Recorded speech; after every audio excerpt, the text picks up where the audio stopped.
මමත් බලුවා ගෙදර ටික තහරන් ටිකක් ගලවලා ලක්ෂ 20ක් ගන්න පුළුවන්. ඉන්නකො පාපිසෝ මේ ලක්ෂ 20ක් ගන්න පුළුවන් කියලා අතරම මම තහරන් දෙකක් ගලවුවා. හැබැයි ඒ තහරන් දෙකට ලක්ෂ 20 දෙන්නේ නෑලු. දැන් ආයේ දාන්න මට 20000ක් යනවා.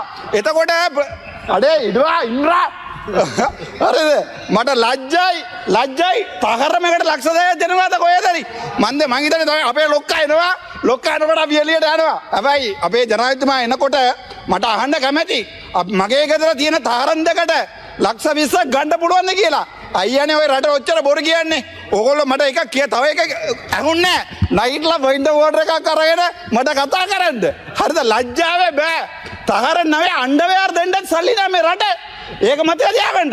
තමුන්නාස දඬ වෑර නැතුව අවිලා තියන්නේ. කරුණාකරලා ඉල්ලන්නම්. මට නම් ඕනේ අර ලක්ෂ 10ක තගඩ සල්ලි. හැබැයි අර කෝටි වහක් දෙන්නම්, ලක්ෂ 50ක් දෙන්නම්, 100ක් දෙන්න කිව්වනේ. ඒ මිනිස්සුව කරුණාකරලා ඉල්ල පොඩ්ඩක් හම්බෙන්න.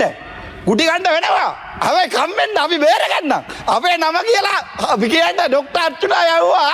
ඒ නිසා ගහන්න එපා කියලා අපේ පක්ෂය කියලා බේර ගන්න. කතා අවසන් කරන්න ඉවර කරනවා. thank you.